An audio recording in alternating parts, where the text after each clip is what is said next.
কথা আছে না, ধানি লঙ্কার ঝাঁঝ বেশি, আমার ছোট ছেলেটা ঠিক সেরকম অবস্থা হয়েছে। ঠিক আছে, পারুক চাই না পারুক, বড়টার সাথে এমন কথা বলবে না, সেই জন্য একদম সেই পাড়ার মস্তান হয়ে গেছে, এক্ষুনি সব পুড়িয়ে হারিয়ে দেবে, একে 47 দিয়ে, এরকম একটা হাব ভাব। ঠিক আছে, সাইকেল নিজেই নিয়ে টাল খায়, ও দাদা বলে বেশি কথা বলবে না, সাইকেল দিয়ে উড়িয়ে দেবো, মজায় বলেছে, এরকম এরকম কথা বলবে। তা যাই হোক, ও না গো, হাতে শরবতের গামলা ছিল তাই শান্তি নেই। চলো ব্যাক টু সংসার লাইফ। দুটো দিন ভালোই কেটেছে, আজকে সকালটা একদম মুখটা ফুরফুরে হয়ে উঠেছি। ঠিক আছে, সকালবেলায় প্রথমে আগে ঠান্ডা শরবত খাচ্ছি, কারণ হচ্ছে দুটো দিন আমি ভীষণ পরিমাণে গরমে হিট মাথায় নিয়েছি, বুঝতেই পেরেছো নিশ্চয়ই।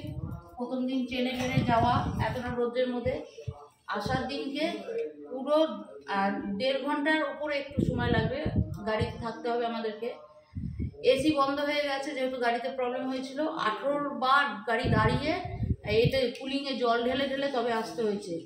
কি অবস্থা ভালো হতো, হাই রোডের ওপর গরমের মধ্যে দাঁড়িয়ে থাকা কি কষ্টকর, এত মাথা যন্ত্রণা হচ্ছে। কাল রাতে আর খাওয়া দাওয়া করিনি আমি, এদেরকে খেতে দিয়ে আমি শুয়ে পড়েছি, তাও স্যারিডাউন আর ক্যালফল খেয়ে শুয়েছি। তা যাই হোক, সেই জন্য আজকে সকালবেলা পেটটা ঠান্ডা করলে হবে না। আর এই গরমে প্রায়শই তোমরা আমার বাড়িতে কিছু না কিছু একটা শরবত তো দেখতেই পাবে। এই যেমন আজকে আছে হচ্ছে ইসবগুল আর চিয়া সিডস দিয়ে, এই দিয়ে, এই চিয়া না সরি, চিয়াটা গরম হয় তোগমা দিয়ে। ঠিক আছে, আর তোমরা অনেকে জিজ্ঞেস করছো এই তোগমাটা কোথায় পাওয়া যাবে, দশকর্মা দোকানে যাবে, গিয়ে বলবে, দিয়ে দেবে।